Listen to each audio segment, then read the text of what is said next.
Hello, my name is Tanya Carey, and today we're going to talk about the left arm hand fingers, or as I call it, my laugh. I'd like us to consider the question, what holds the string down today? So the principles that I follow for my laugh are pretty simple. The arm moves the fingers where they need to go, and the fingers go up and down. So if we have problems with those two principles, we're likely to have issues in velocity, and intonation and tension in the hand, which affects us in our advanced playing. So, how do we determine the setup of our laugh to begin with? Oh, I like knuckle knocks, which get the weight into the string and the arm height. Sliding moves the weight. So I could take a pencil and just slide it between the strings, and that gives me a feeling of the arm balance and the weight holding and moving. So ski jumps gives you a feeling of moving the weight and then extending the arm for a beautiful pizzicato sound. The sound tells you that you're using your whole body. If you get a sound like this, you're not using the connection of your body. The next step is to make sure that we have a good angle and of the arm and it stays the same. So you could put a pencil here. I tell the younger children if they had a wristwatch, could they see it all the way up and down the fingerboard? So we can just slide and make sure that everything is moving in an angle.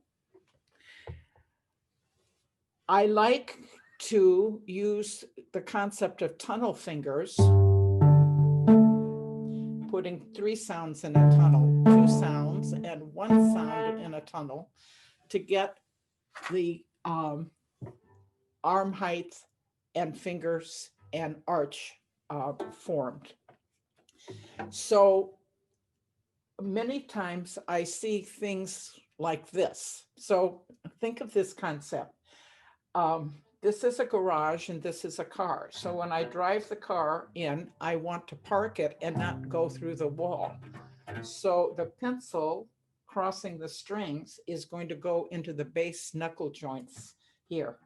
So if you're like this, I would angle the arm in this fashion. All right, what's next? So I think of releasing my arm weight forward toward the bridge and angling my arm backwards, which gives me an A-frame. So I could stand this way on my cello all day because I'm not lifting my arm and I'm not pulling my arm down. I contact the string not at 12 and pushing down, but at 1 o'clock and pulling outward. You can feel that with curving your fingers and isometrically pulling them apart. And while you have this pressure on your fingertips, your thumbs need to be free and mobile. So this is the clinging feeling down and out. The thumb is an extension of the elbow. So where I move my thumb, or where I move my elbow, my arm, my thumb moves. Sometimes that thumb gets pushy and sticky and we try to move the arm and the thumb is not moving well. The next thing I want us to think about is the 70-30 rule. Sometimes when we're making a big sound, the left arm hand fingers, the laugh, gets the same amount of weight as the bow, and that ties the left arm hand fingers up. So Margaret Roll said that the right amount of weight for the left arm is so that you could pull a piece of paper out. So let's see if I can create that here.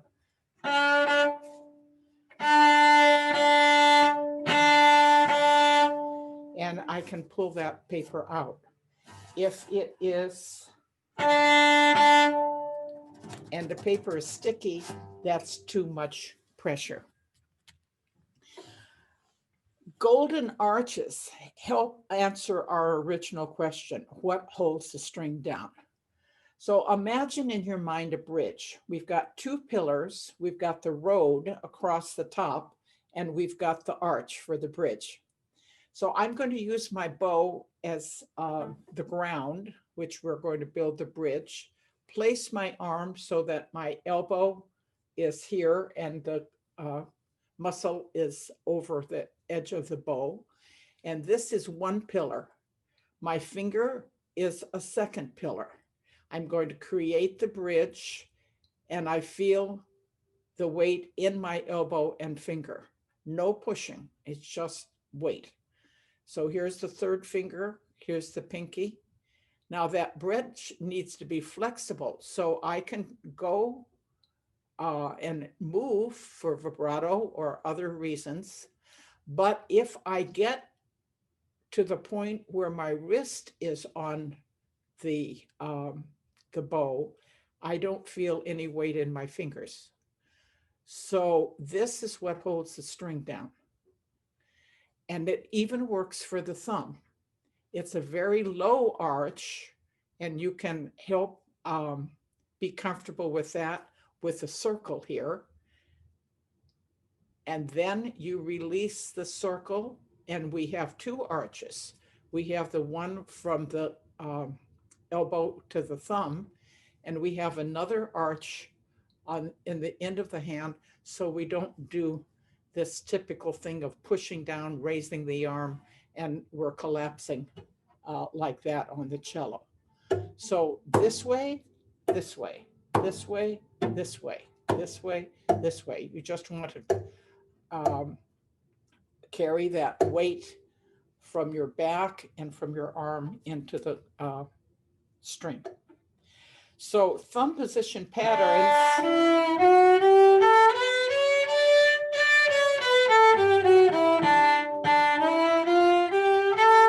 That's number 2. Number 3 is the hard one. There, my contact point moves all the way around so that my knuckle is nearly touching the G string. And it's like at 3 o'clock instead of 1 o'clock.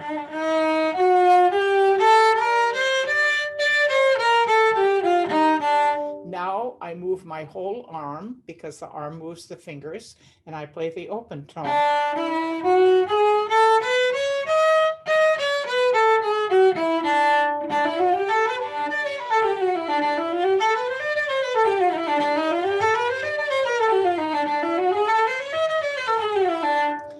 Those basic patterns lead us to being able to play in thumb position comfortably.